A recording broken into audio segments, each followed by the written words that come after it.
Olá, eu sou Ivan Lima e eu vou levá-los para o dia 3 de julho de 1997. Sorocaba, São Paulo.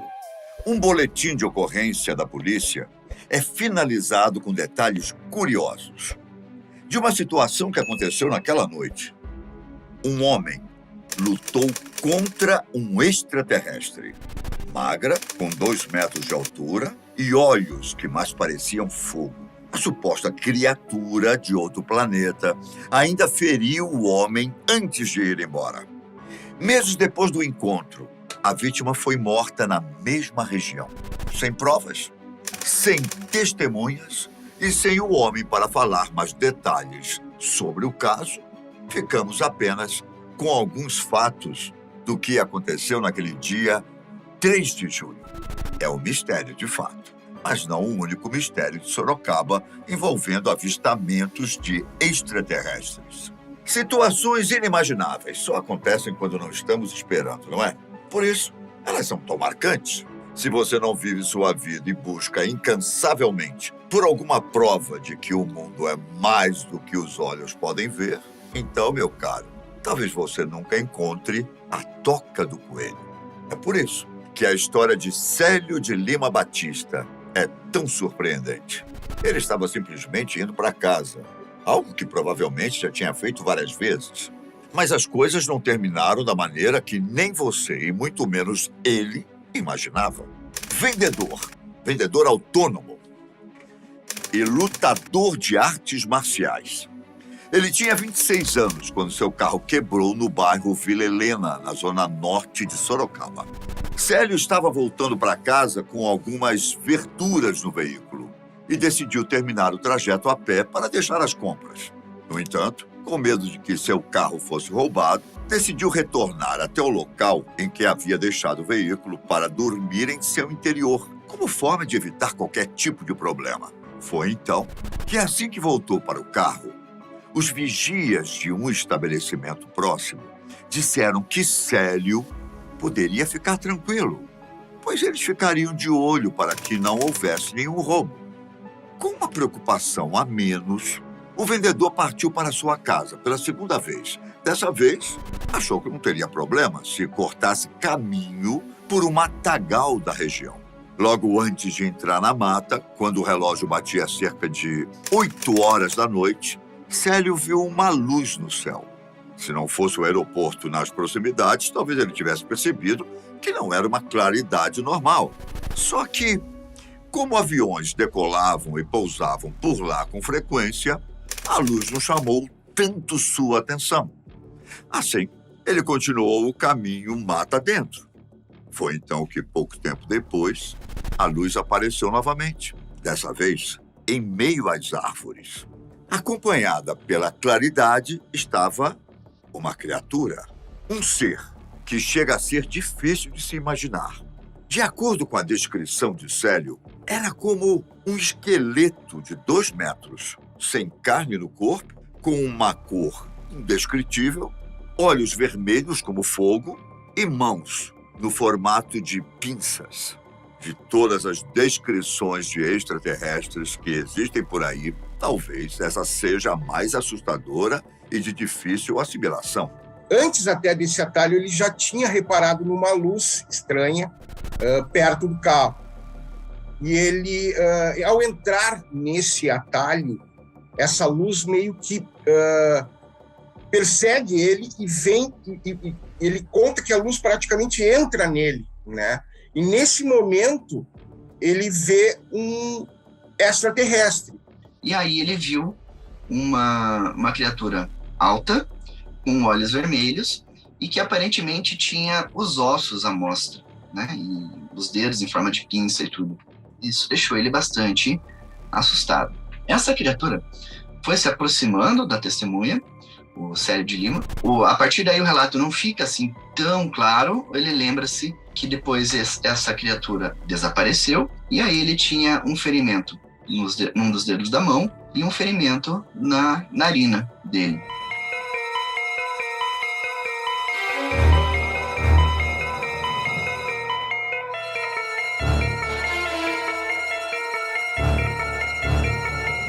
Parte das informações de toda a história foi apurada pelo portal G1, que teve acesso ao boletim de ocorrência e aos depoimentos do processo. Além disso, 8 meses após o episódio, Célio deu uma declaração à TV Globo sobre o incidente e disse que a criatura tentou se comunicar com ele. Sim, zen, ha, zá, entendeu? Como quisesse falar alguma coisa pra mim, só que eu não entendia, e minha língua já tava começando a ficar pesada de medo, sabe?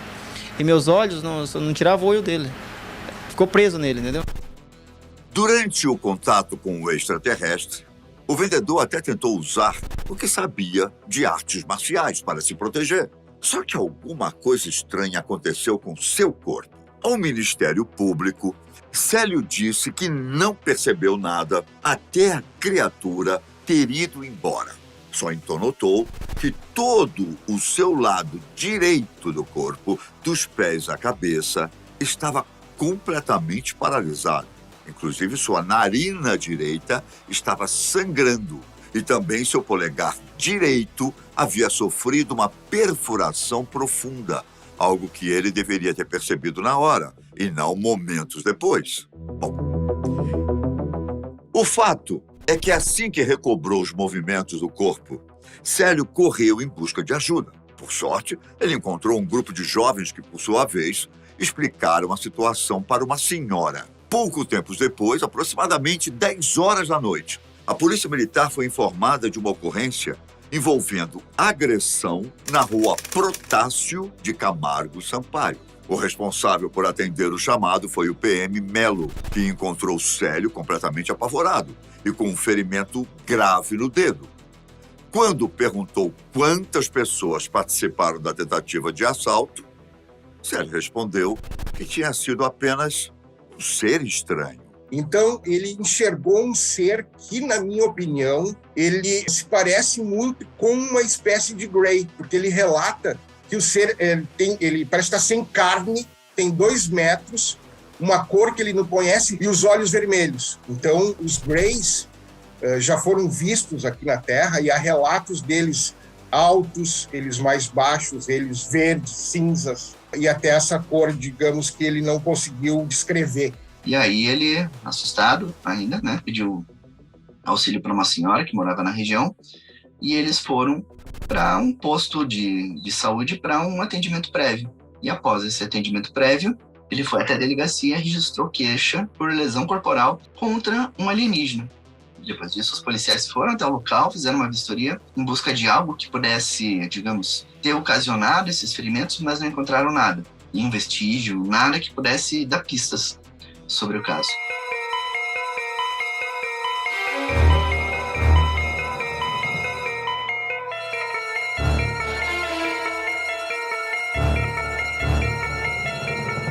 Depois de ser levado para o pronto-socorro da Vila Angélica, para que fosse feito um curativo no ferimento, o caso do vendedor chegou aos ouvidos do delegado de plantão, José Ordelli Alves Lima Júnior. Para apurar melhor a história, uma equipe policial retornou ao matagal em busca de pistas do que de fato teria acontecido naquela noite. Mesmo que não houvesse muita iluminação e que o terreno fosse do tamanho de um campo de futebol, a equipe percebeu que não havia nada que pudesse ter feito o corte no polegar de Célio.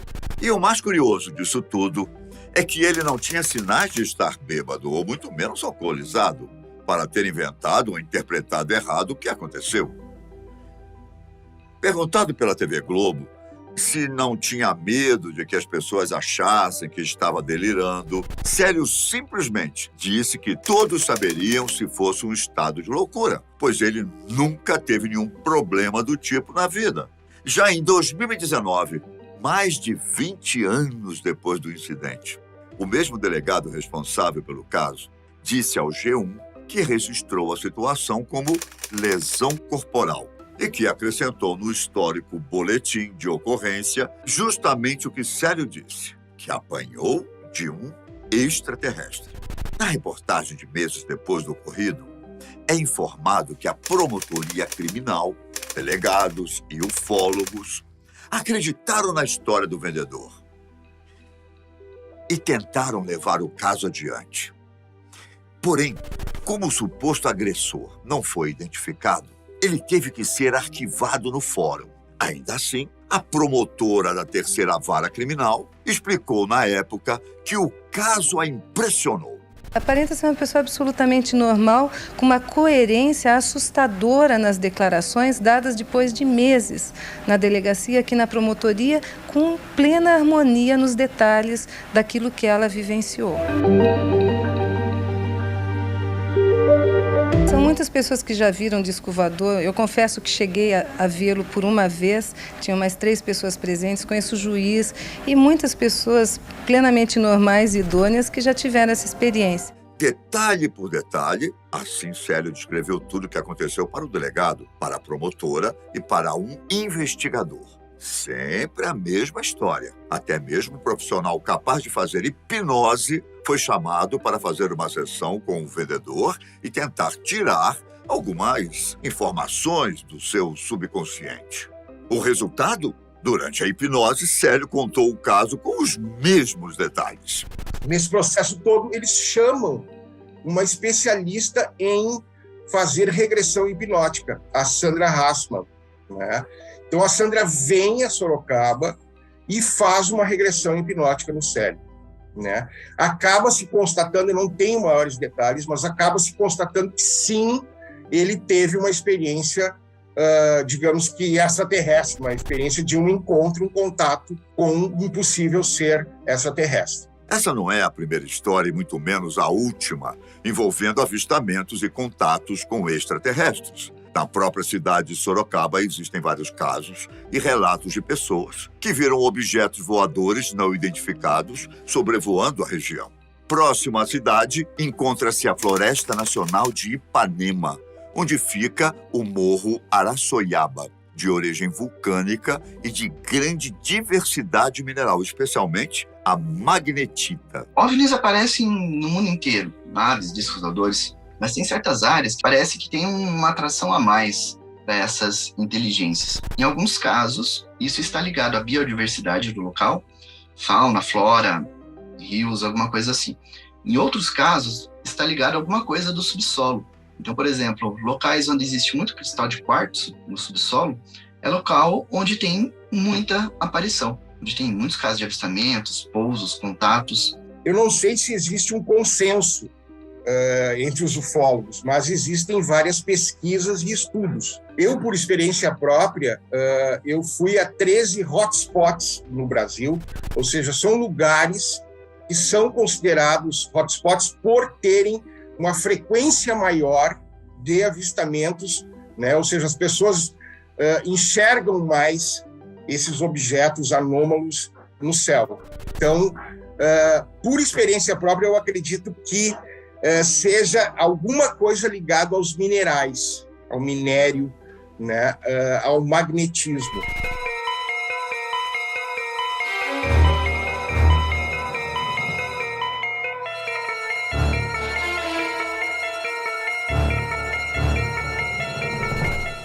O Grupo de Estudos e Pesquisas Ufológicas de Sorocaba começou a estudar a história de Célio. Só que, infelizmente, tudo ainda continua um mistério. O caso é ainda mais estranho quando levamos em consideração que meses depois de seu encontro com o alienígena, Célio faleceu, em circunstâncias contraditórias. Seria essa uma triste coincidência? Ou abre margem para alguma teoria da conspiração? A história termina um pouco ruim. O Célio acaba falecendo. Dizem que ele se suicidou, eu não tenho essa certeza, né? E existe também uma outra linha de que ele havia ficado muito doente após esse encontro com o extraterrestre, e ele, meses depois, o que é incrível, né, por ser um jovem, ele acaba vindo a falecer. Em nenhum momento, nem policiais, nem juízes perceberam qualquer tipo de contradição, de fantasia da parte da testemunha, né? Era um depoimento muito sólido e que permaneceu aí ao longo de todos os meses. Cerca de 8 meses depois, ele ainda estava dando a mesma declaração. E aí, passado esse prazo, alguns meses depois, ele veio a falecer, vítima de um tiro talvez uma tentativa de assalto ali na mesma região onde teve esse avistamento. Por mais que o mundo seja um lugar vasto e cheio de segredos, os mistérios da Terra não se comparam com os do espaço. Provavelmente, existem muitos detalhes entre as estrelas que ainda não conhecemos. E assim como um dia vamos descobri-los, é bem possível que a nossa existência já tenha sido descoberta. E o que realmente aconteceu no dia 3 de julho de 1997, hein? Quando teremos as respostas definitivas para todos os casos envolvendo extraterrestres?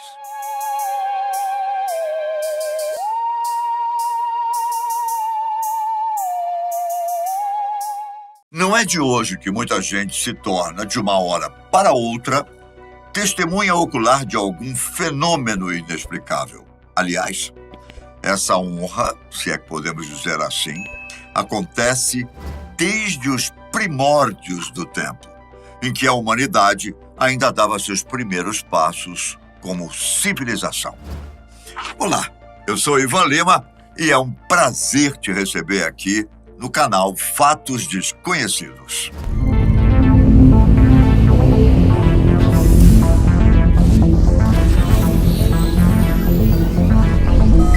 Luzes que surgem no céu noturno, objetos que brilham e voam a velocidades alucinantes, seres humanoides que aparecem no caminho de algumas pessoas e, sem qualquer explicação, somem sem deixar pistas. Essas são apenas algumas das coincidências que existem nos diversos relatos de pessoas que testemunharam e ainda testemunham experiências relacionadas a fenômenos ufológicos. No Brasil, em um dos casos mais famosos registrados até hoje, o testemunho foi além. Houve avistamentos feridos e também vítimas fatais. Em 1977, o estado do Pará, especialmente nas localidades litorâneas, entre Colares e Vigia, foi palco de uma das histórias mais incríveis sobre avistamento de OVNIs até hoje relatadas no país, e que trouxe ainda mais perguntas do que respostas. Este caso deu origem a uma importante missão da aeronáutica denominada Operação Prato. A Operação Prato, ela começou mais ou menos no final de setembro, outubro de 1977, no Salgado Paraense, né, na Amazônia Paraense, na região ali mais localizada exatamente em Colares, na Ilha do Mosqueiro, na cidade de Viseu, né? Teve várias cidadezinhas ali perto dessas ilhas que também começaram a ocorrer ataques de uma suposta luz que vinha de um objeto, digamos assim, um objeto não identificado, uma luz muito forte que jogava como se fosse um raio nas pessoas, um laser nas pessoas, e fazia 2 furinhos, como se fossem 2 agulhas, uma ao lado da outra, às vezes no braço, às vezes aqui nas mulheres. E, aliás, é bom que se diga que essas luzes, esses ataques, começaram originalmente no Maranhão, onde mais ou menos 30 ou 40 cidades do Maranhão, da Baixada Maranhense, foram também objeto desses ataques. Muitos moradores foram atacados, só que a Operação Prato se desenrolou aqui no Pará, basicamente na cidade de Colares. Esta operação, nomeada e comandada pelo capitão Uirangê de Holanda, foi executada após chegar na aeronáutica relatos espantosos e com riquezas de detalhes tão verossímeis quanto os ferimentos em algumas testemunhas, que, além de não se conhecerem, apresentavam os mesmos sinais de queimadura e pequenas perfurações em seus corpos. O prefeito de Colares, da Vigia, mandou um documento, um ofício do comandante do 1º Comar, porque essa coisa estava incomodando muito os pescadores. É uma grande pescadores aquilo ali. E estava incomodando muitos pescadores. Eles não conseguiam mais exercer atividade, não conseguiam pescar. Tudo começou na cidade de Colares, antes da chegada dos militares, com o avistamento de um objeto enorme no céu, que, segundo as testemunhas, devia ter 90 metros de comprimento, emitindo uma luz muito forte e que não fazia parte da rotina de pessoas simples que viviam da pesca e da agricultura familiar. Nos dias e meses seguintes a este avistamento em particular, as pessoas de Colares e região não só testemunhariam novas aparições, como também algumas delas se tornariam vítimas do que quer que fosse aquele fenômeno. Eu, em 1977, eu fui designado para fazer essa cobertura do que aconteceu aqui no Pará, dessas aparições, dessas luzes misteriosas. Eu faço a mim mesmo essa pergunta que você está me fazendo. Esse fenômeno era um fenômeno extraordinário? Era um fenômeno comum? Que tipo de fenômeno era esse?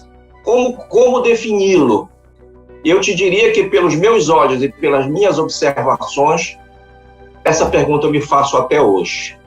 Eu sempre me questiono o que foi que aconteceu, porque eu vi mentes aterrorizadas, pessoas desmaiando. Eu entrevistei mais de 80 pessoas que foram atacadas por essas luzes. Eu falo dessas 80 pessoas que foram atacadas, daquelas que apresentaram marcas pelo corpo.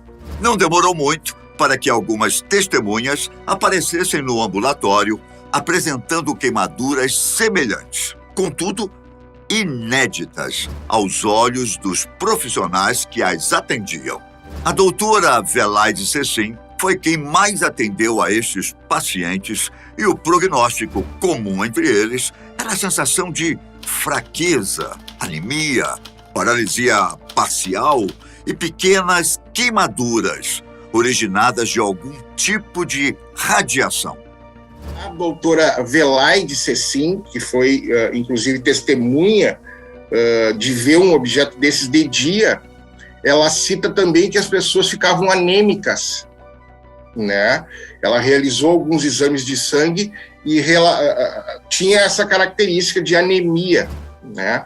Então, as pessoas ficaram muito assustadas nessa época, porque foram vários ataques, e também o que consta, e que é bem interessante, que a doutora Velaide fala, que várias pessoas de várias localidades diferentes que ela atendeu relatavam o mesmo acontecido, ou seja, o mesmo ataque da luz que vem e pica, né, e tiraria o sangue. Um dos casos envolveu a lavradora Claudomira Rodrigues da Paixão, com 35 anos na época.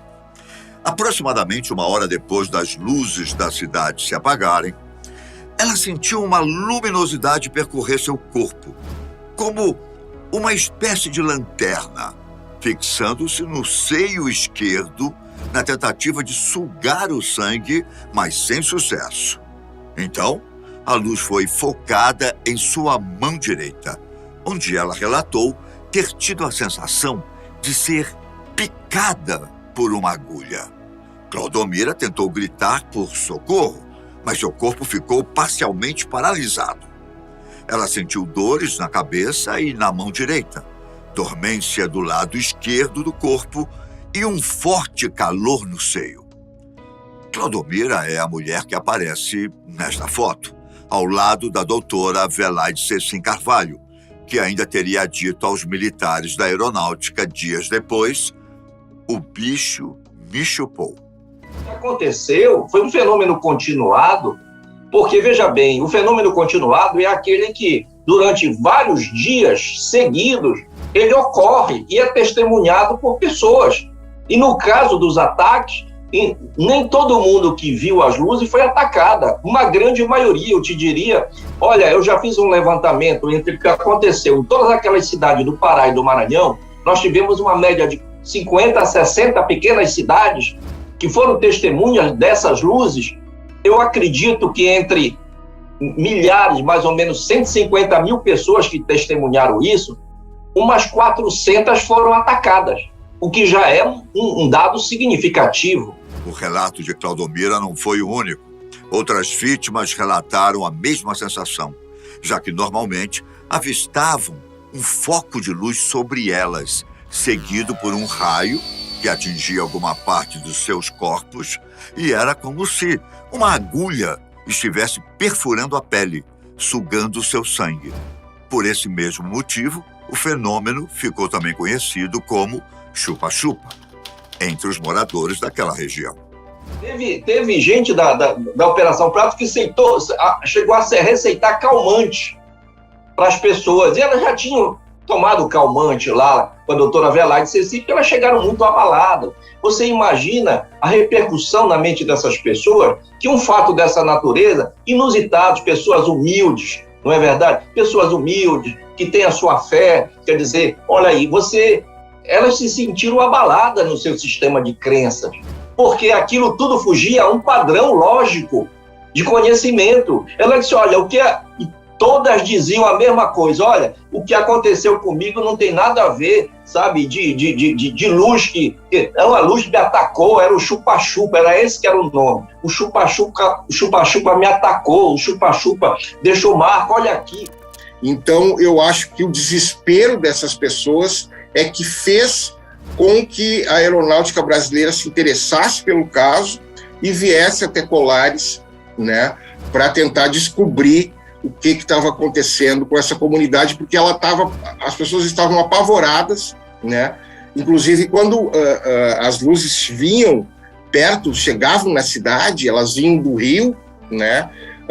A cidade fica na frente, né? Uma ilha, e as pessoas se reuniam, diz que na frente da igreja, né? E começavam a bater lata, jogar foguete, enfim, as pessoas realmente estavam desesperadas, e eu acho que foi esse o motivo de que a Operação Prato aconteceu. O pânico tomou conta da população.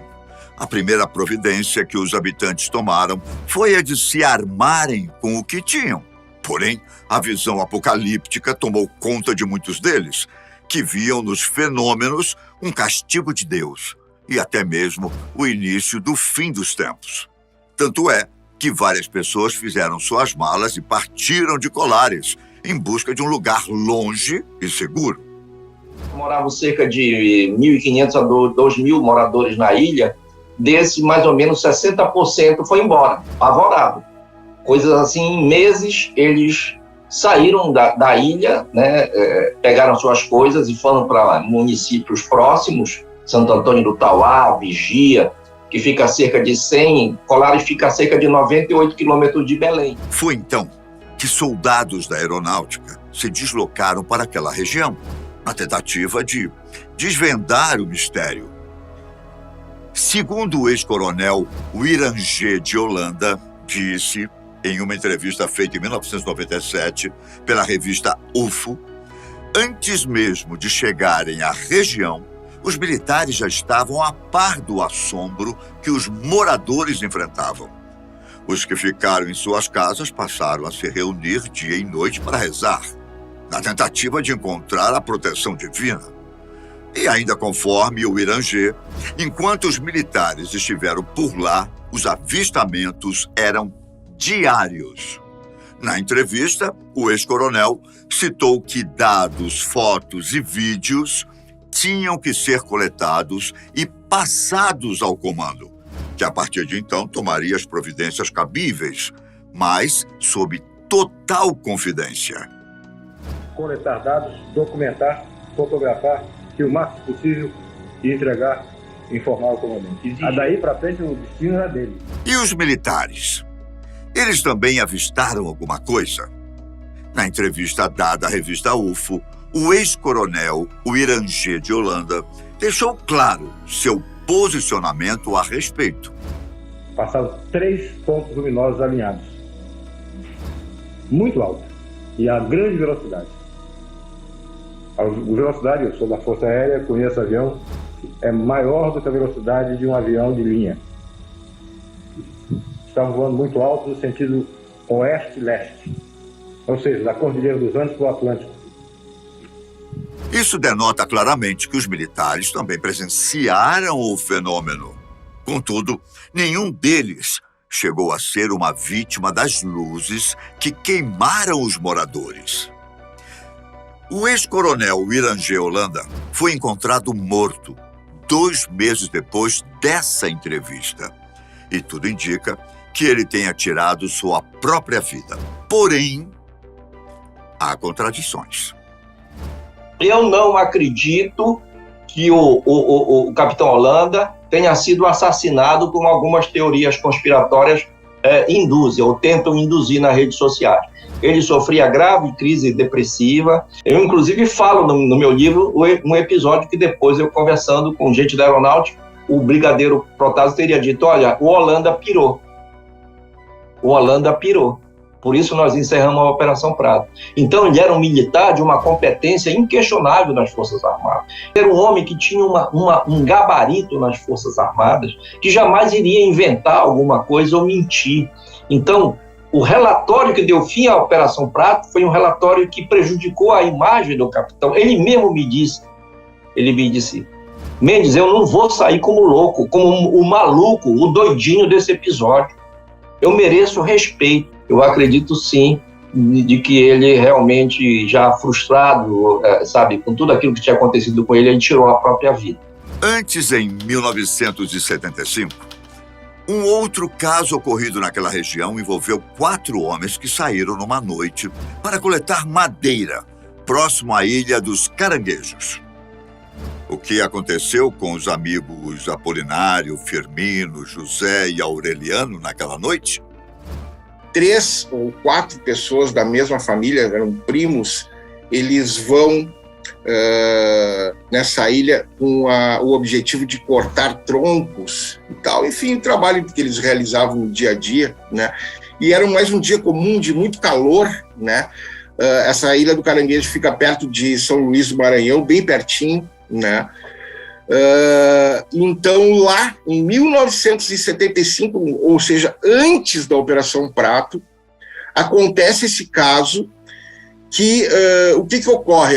Os pescadores vão dormir, eles chegam a ver uma luz, né, mas não se preocupam com essa luz, e eles vão dormir e acordam no outro dia, cada um em uma posição diferente e todos queimados dentro do barco, sendo que o barco não tem nada queimado no barco, mas as pessoas estão queimadas, estão com as roupas queimadas, né? E o principal é que ocorre uma morte. Um dos primos, né, dos pescadores, ele não resiste e vem a falecer. Não foi só em Colares que ocorreram os avistamentos. A cidade fica em uma região conhecida como Baixada Maranhense, que compreende cerca de 21 municípios. No município de São Bento, por exemplo, um lavrador caiu de seu cavalo e desmaiou, depois de avistar um misterioso objeto muito luminoso. Na fazenda Arequipa, um homem disse ter sido queimado por uma tocha vinda de uma grande bola luminosa. Em Bom Jardim, uma mulher teria sido atingida por um raio emitido por uma bola de fogo e desmaiado, mas sem queimaduras. No município de Pinheiro, uma viatura policial teria sido perseguida por um OVNI que emitia sinais luminosos, que foram interpretados como uma tentativa de comunicação. No município de São Vicente Ferrer, o delegado teria sacado um revólver para atirar num OVNI sobre sua residência. Porém, a forte luz o cegou temporariamente e o impediu de concluir a ação. No Brasil, algumas regiões registram fenômenos dessa natureza com mais frequência que outras. A região amazônica é, por si só, cheia de mistérios, ainda não solucionados, mas ao se falar em fenômeno ufológico, este de Colares, no Pará, é certamente o mais famoso. Será que, no entanto, é o único caso? Esse não foi só o único caso que aconteceu lá na Ilha do Caranguejo. Depois de mais alguns anos aconteceu outro muito parecido com esse, né, e que a família não foi feita a regressão na família, mas também aconteceu um outro caso nessas mesmas proporções, bem grave, lá na Ilha do Caranguejo. Então, assim, os acontecimentos na Ilha de Cocores não são isolados, né? Aconteceu em toda a região e veio acontecendo a partir de 75, a partir do Maranhão, da Ilha do Caranguejo, que a princípio é um dos primeiros casos relatados por testemunhas lá da região. Boa parte da documentação do que aconteceu na Baixada Maranhense está disponível no Arquivo Nacional, com informações pertinentes à Operação Prato. É bom salientar que tais documentações foram liberadas há pouco tempo pelo governo, uma vez que o caso foi mantido sob sigilo por 4 décadas.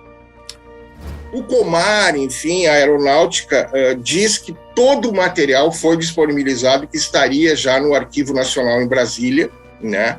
Eu estive no Arquivo Nacional de Brasília, inclusive lá no Arquivo Nacional de Brasília a gente só tem xerox, a gente não vê as fotos originais, deve ter um arquivo onde elas estão, mas o que é acessado pessoalmente, né, eu fui pessoalmente lá, são os xerox das fotos, então tu não tem ainda como ver as fotos que foram liberadas. Eles liberaram uma parte desses arquivos, liberaram vários arquivos que estão hoje de outros eventos pelo Brasil, mas o principal não foi liberado. E eu tenho certeza que muita coisa que poderia estar em poder do governo brasileiro foi apropriado pelo governo americano, pela CIA, e hoje está lá, inclusive para desenvolvimento de armas espaciais, de naves espaciais, entendeu? Em projetos que estão sendo desenvolvidos pela NASA. A nós, cidadãos e espectadores, restam diversas perguntas. Aliás, sempre mais perguntas do que respostas, não é? Por que não somos devidamente informados e esclarecidos em relação a estes casos? Por que dizem que as pessoas tiveram delírios coletivos, ao invés de tentar acalmá-las ou protegê-las? Por que nos escondem a verdade sobre os fenômenos OVNI? Por quê?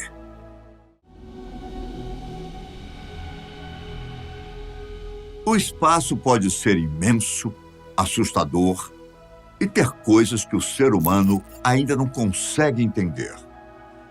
Contudo, ele é inegavelmente lindo e capaz de alimentar a curiosidade de qualquer pessoa a respeito do que existe além do nosso planeta. De acordo com algumas histórias e relatos, o que estaria além, na verdade, já está entre nós, vigiando e estudando nossos hábitos e tecnologia. Pela internet, é possível encontrar vários casos de pessoas que tiveram contatos com os famosos OVNIs, os objetos voadores não identificados. O que talvez você não saiba é que o Brasil já foi palco de um importante caso para a história da ufologia. Em 1986, 21 objetos estranhos sobrevoaram o espaço aéreo de São Paulo, Goiás, Rio de Janeiro e Minas Gerais. Dezenas de militares e civis os avistaram a olho nu ou com o uso de um binóculo.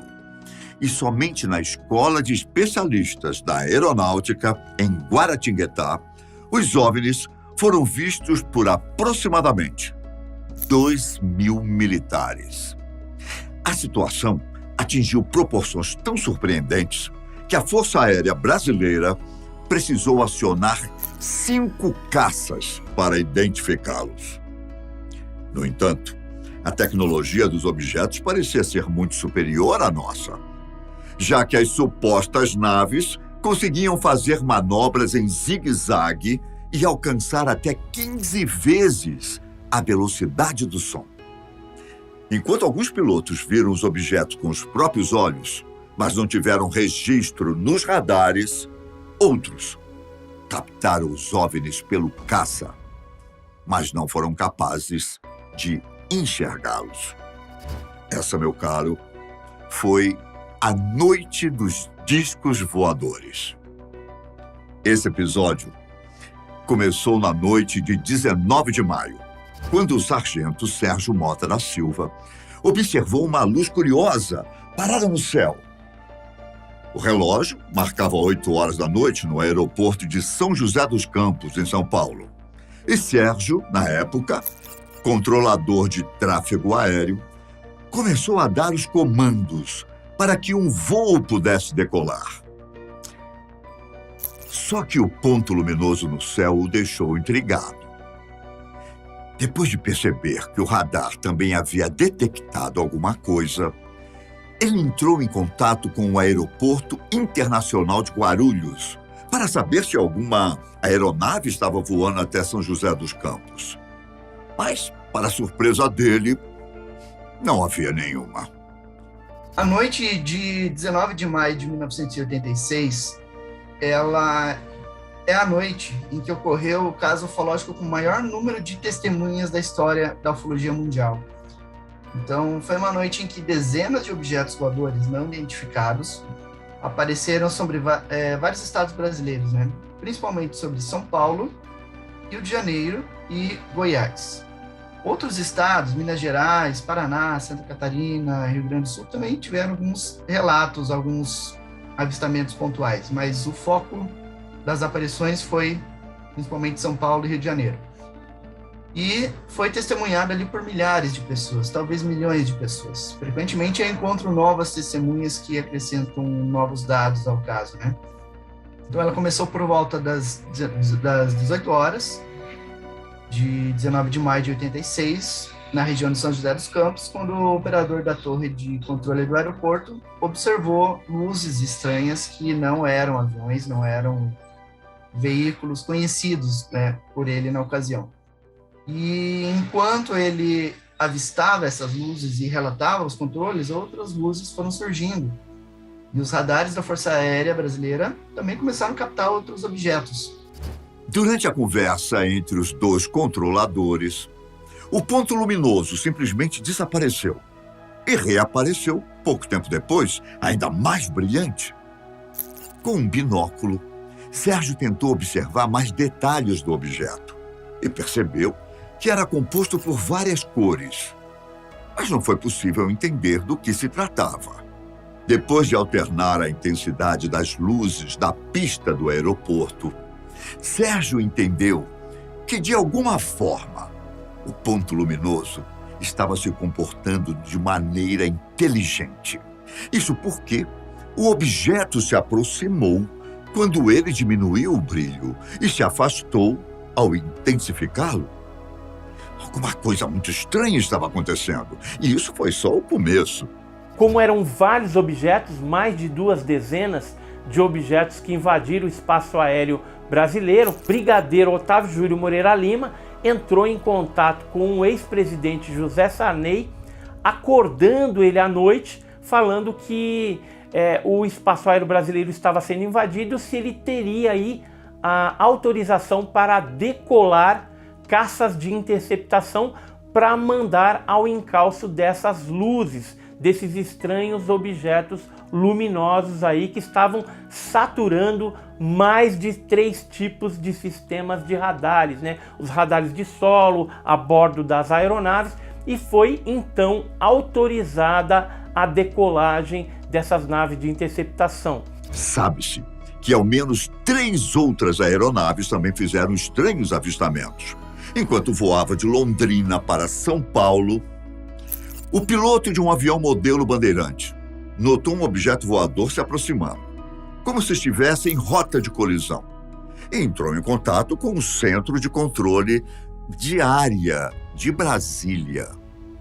Outra aeronave, que também fez um registro parecido, estava voando de Guarulhos para Brasília, mais especificamente no interior de Minas Gerais. Já o terceiro avistamento foi feito por um bimotor Xingu, que havia saído de Brasília e estava seguindo para São José dos Campos.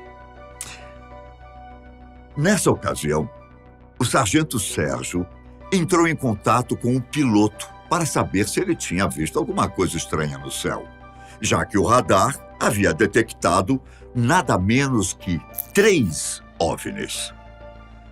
O piloto, um coronel chamado Osíris Silva, não só tinha visto o objeto, como também emitiu um aviso de que tentaria se aproximar do ponto luminoso, descrito pelos tripulantes como bem grande.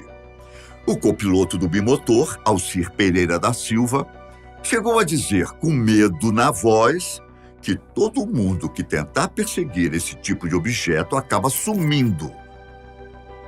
Para a sorte deles, antes que o bimotor desse início à manobra de aproximação, o objeto foi embora.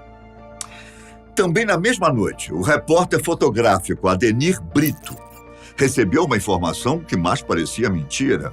Havia um disco voador logo acima da sede do antigo jornal Vale Paraibano. Como é preciso ver para crer, ele foi com uma repórter para o pátio da empresa e testemunhou um episódio que jamais esqueceria. Várias luzes coloridas estavam se movimentando no céu, basicamente para todos os lados. Com sua câmera em mãos, ele registrou o fenômeno e disse que realmente acreditava que eram objetos do espaço, que estavam provavelmente monitorando instalações brasileiras. A parte mais curiosa e que serve de base para teorias da conspiração aconteceu um mês depois. Um ufólogo americano foi até a redação do jornal ao lado de 2 oficiais do Centro Técnico Aeroespacial. E aí, rapidamente, veio um cientista, se dizendo cientista da NASA, mas que depois se descobriu que não era da NASA. Ele veio e solicitou os negativos para fazer uma análise nos negativos, né? Ele levou os negativos para os Estados Unidos e esses negativos nunca mais foi devolvido e também não foi apresentado um relatório, né, sobre essa suposta análise que ele iria fazer. Na época, em maio de 86, esse caso ele foi muito bem veiculado em jornais, em revistas especializadas e até nos dias atuais, vez ou outra, ele volta a ser notícia. Inclusive, se sabe hoje que o caso ele foi uma onda ufológica, ou seja, ele durou 10 dias, foram 10 dias de invasões em todo o território nacional, inclusive com pousos, com contatos com tripulantes desses OVNIs, abduções, enfim, todos os estados aí brasileiros tiveram algum tipo de fenômeno, alguns mais intensos, outros menos intensos. E as pessoas atualmente, elas ainda continuam tendo uma certa dificuldade de acreditar no fenômeno OVNI, porque durante muito tempo, durante muitas décadas, as pessoas eram taxadas de loucas. Quem via esse tipo de fenômeno muitas vezes era pessoas simples, né? É lógico que existem depoimentos também de pessoas gabaritadas, mas geralmente a imprensa fazia algum tipo de chacota. É lógico que isso, com o advento da internet e tudo mais, tem mudado essa mentalidade. As pessoas estão mais atentas para esse tipo de fenômeno e a imprensa, depois que o ex-presidente Trump liberou e pediu aí documentos a respeito de OVNI, os UAPs que estão falando agora, né, eles mudaram inclusive a nomenclatura, a imprensa mundial está dando aí uma atenção bem especial ao fenômeno OVNI. Eu acredito que dentro de pouco tempo aí as pessoas estarão sendo preparadas para novas revelações a respeito talvez de que o fato ele é real, que os OVNIs existem e que de repente, eu não sei se eles vão falar isso tão já, mas que em breve aí, talvez uns 10, 15 anos, alguma coisa por aí, a gente percebe, eles assumam que a vida extraterrestre é real. Ainda na fatídica noite dos discos voadores, as autoridades não estavam preocupadas somente com o que os objetos estavam fazendo no espaço aéreo. Grandes, capazes de fazer manobras que nenhuma aeronave conhecida poderia fazer, e com uma luz muito forte, os objetos voadores representavam um risco para outros aviões. O perigo de um desastre aéreo começou a tomar forma, e a aeronáutica decidiu agir assim que os detectou pelos radares.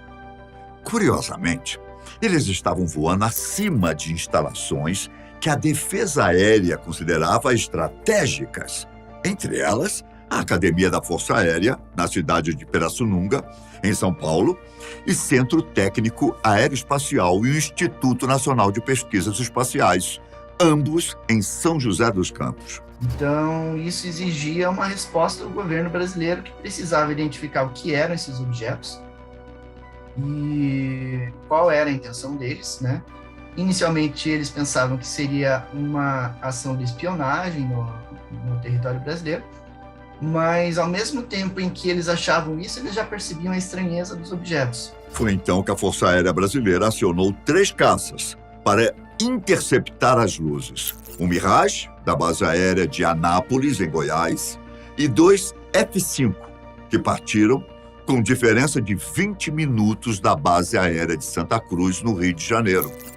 Por mais que as aeronaves tivessem armamento pesado, o objetivo não era fazer uma aproximação agressiva, mas sim pacífica. Os pilotos não conseguiram nem atingir algum objeto desse, embora em algum momento eles conseguiram colocar o objeto em Judite, travado ali, poderia ter atirado e acertaria, mas parece que inteligentemente o objeto percebeu e logo se distanciou daqueles caças Mirage e F-5 que estavam perseguindo os OVNIs. A antena 235 a 5 milhas agora. O contato que eu tenho está bem mais longe. Ciente. Ele está piscando, às vezes ele fica mais forte e depois some a luz. Ao que parece, os OVNIs eram capazes de chegar a velocidades absurdas, bem maiores do que as de qualquer avião da época.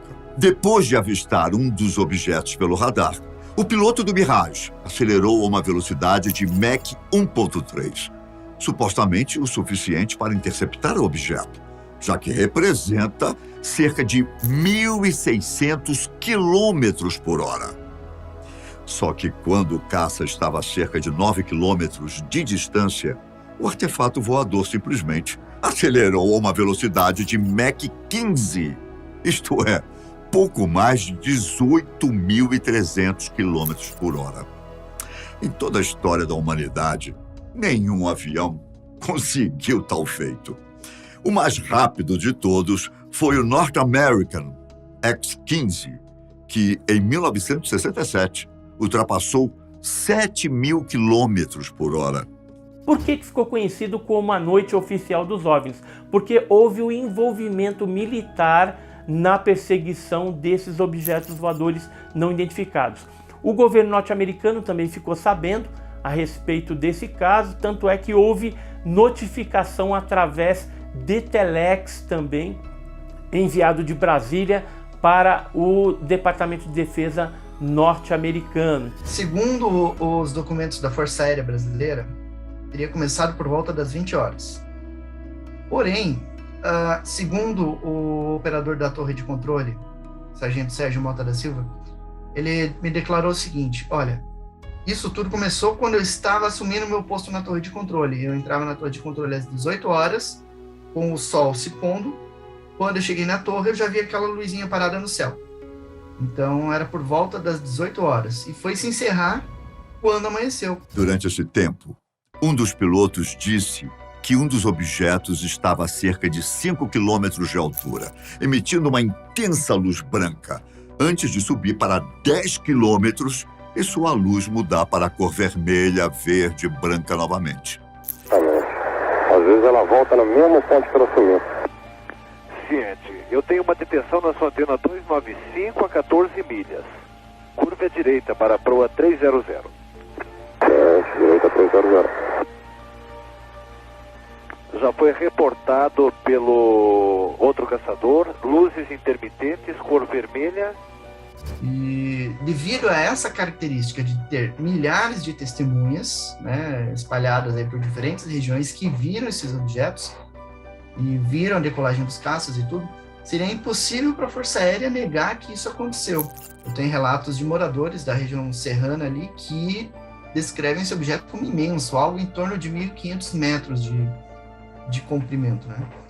É lógico que a gente não pode descartar aí outras hipóteses da procedência desses objetos, como a hipótese de seres dimensionais, de outras dimensões, de repente a própria raça humana no futuro voltando para o passado para resolver alguma coisa, intraterrestres, não que a Terra seja oca, tá? Mas que possa haver protuberâncias na crosta terrestre onde abrigaria aí bases desses objetos voadores não identificados. Embora não tenha acontecido nenhuma tentativa de ataque por parte dos objetos, a orientação dada aos pilotos foi de voar com o sistema de armas ativado e as luzes de navegação apagadas.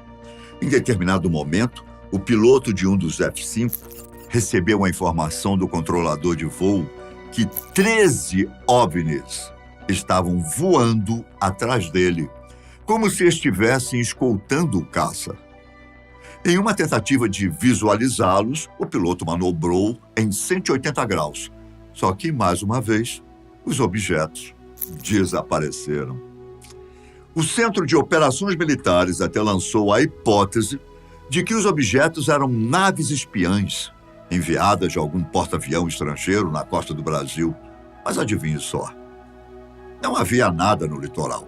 Inclusive, 2 desses objetos chegaram a atravessar a fronteira rumo ao Uruguai, né? Depois, o governo uruguaio, através da Força Aérea Uruguaia, entrou em contato com o Comaer, Comando da Aeronáutica, e aí trocaram ali algumas informações, cartas, para saber o que estava acontecendo e foram notificados de que se tratava de uma invasão de objetos voadores não identificados. E uma das conclusões que eu cheguei que era bem mais de 21 objetos voadores não identificados naquela noite. A contagem de 21 objetos é da Força Aérea, mas só entrou na contagem da Força Aérea o que era visto por militares e captado nos radares.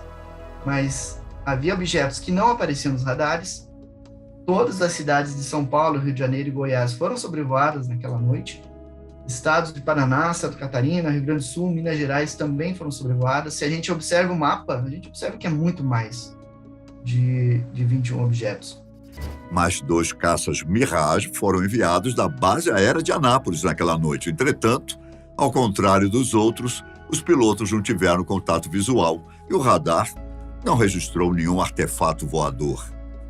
Houve outros registros do tipo em mais alguns estados brasileiros e da mesma forma abrupta com que apareceram, os objetos não foram mais vistos.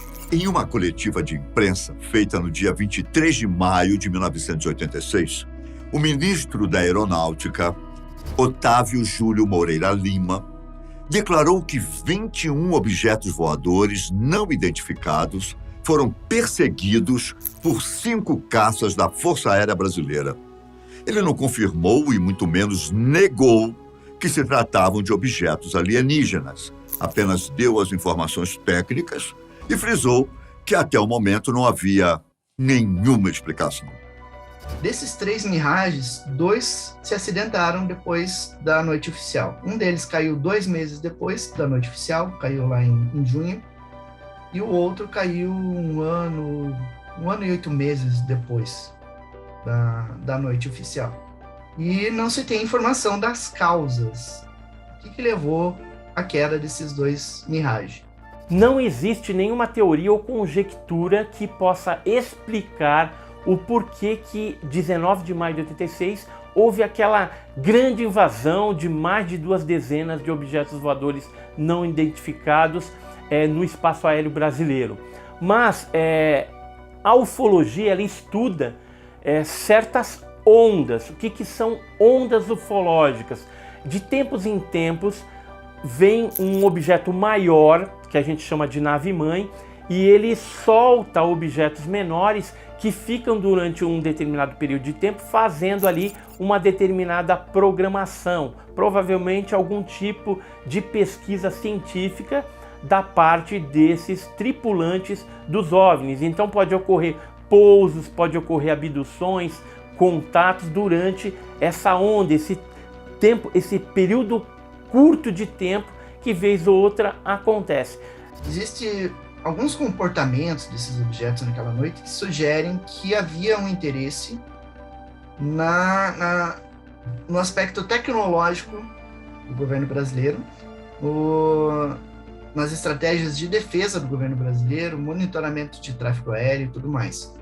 Porque as aparições geralmente tinham alguma relação com bases militares ou tecnológicas que havia naquela região.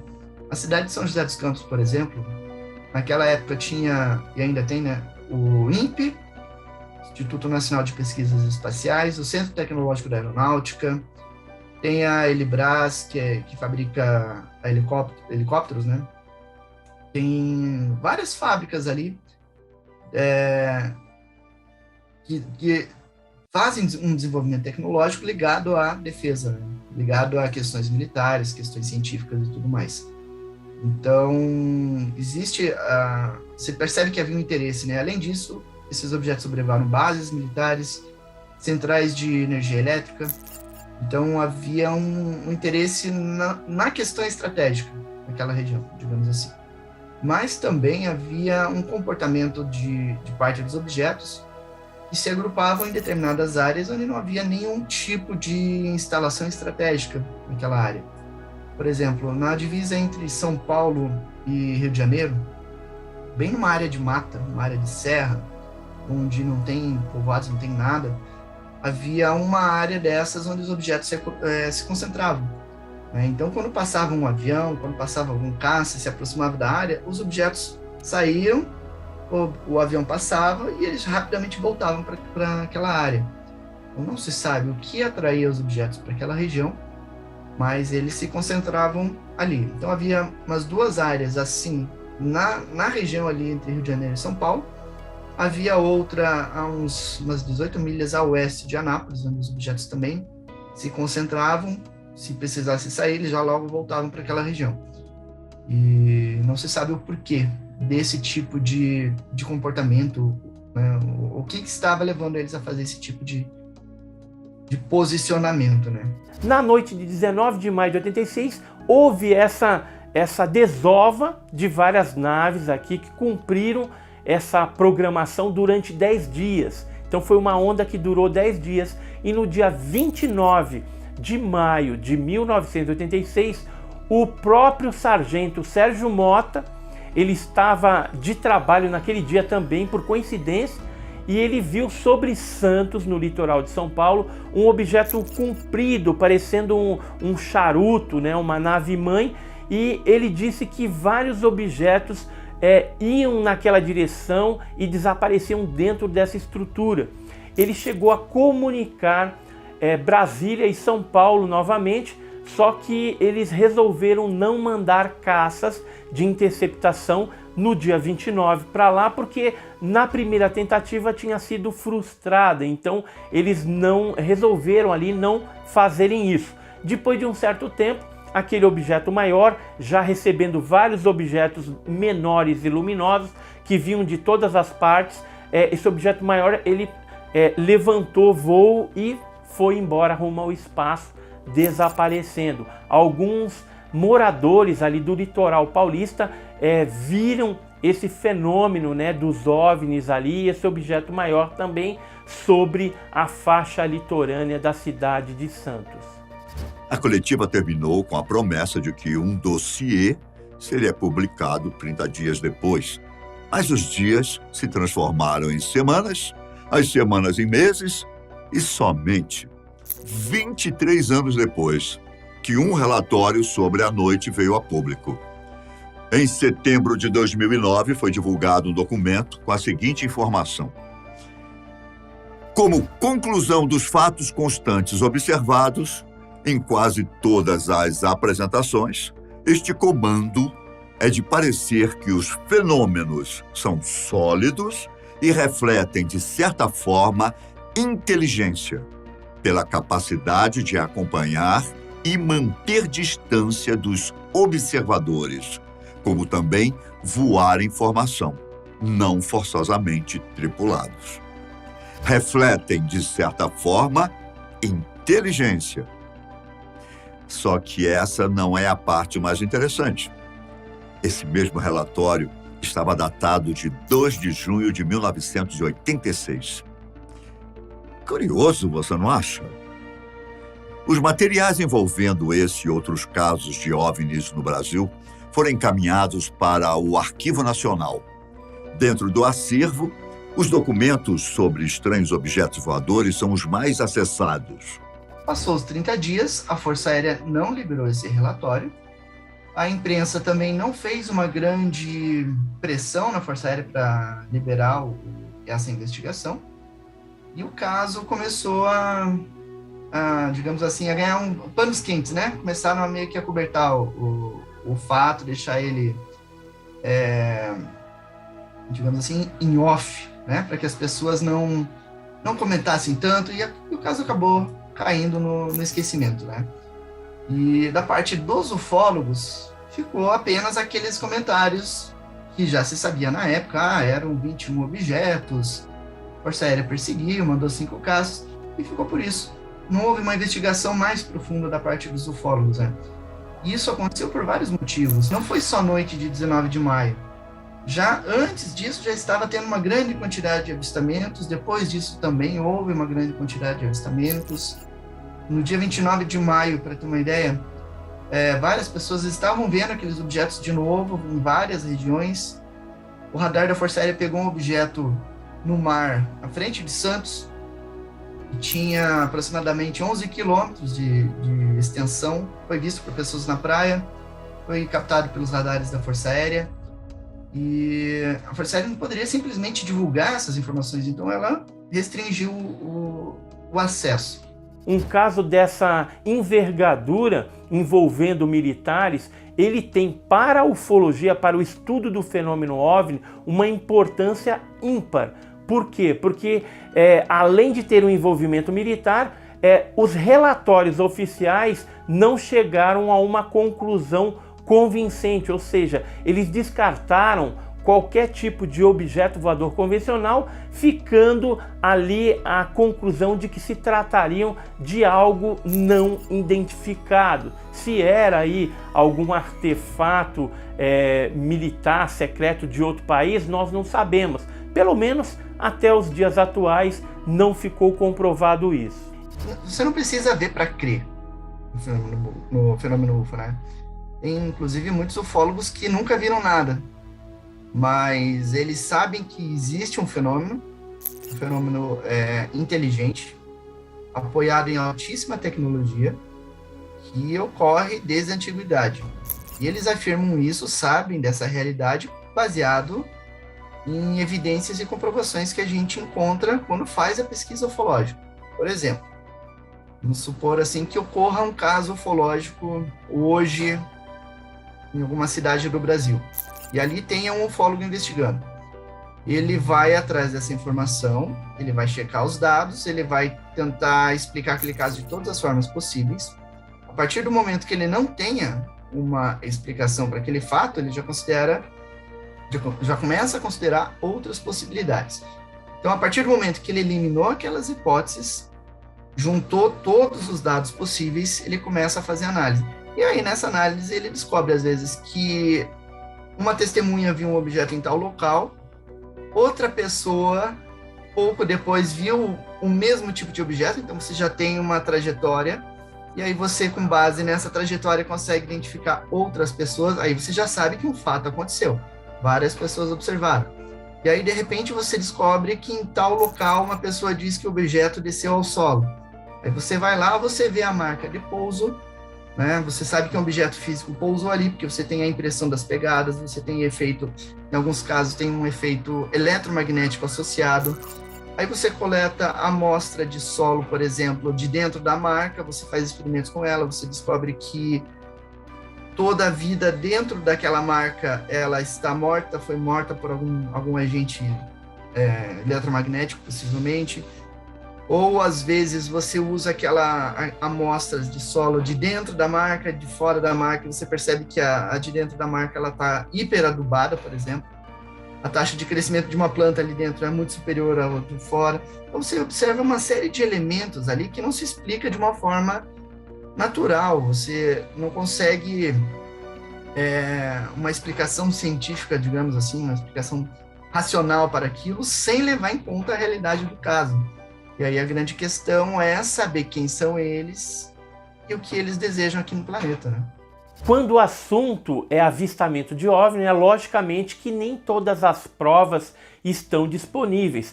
Quando, por exemplo, uma testemunha fotografa ou filma algum objeto voador não identificado, essa foto e esse filme é passível de uma análise para a gente verificar se o fenômeno é autêntico ou não, ou se de repente pode ser algo explicável, algum objeto voador convencional ou algum erro de interpretação. Então, no caso de avistamento, quando tem fotografia e vídeo, é apenas uma prova circunstancial.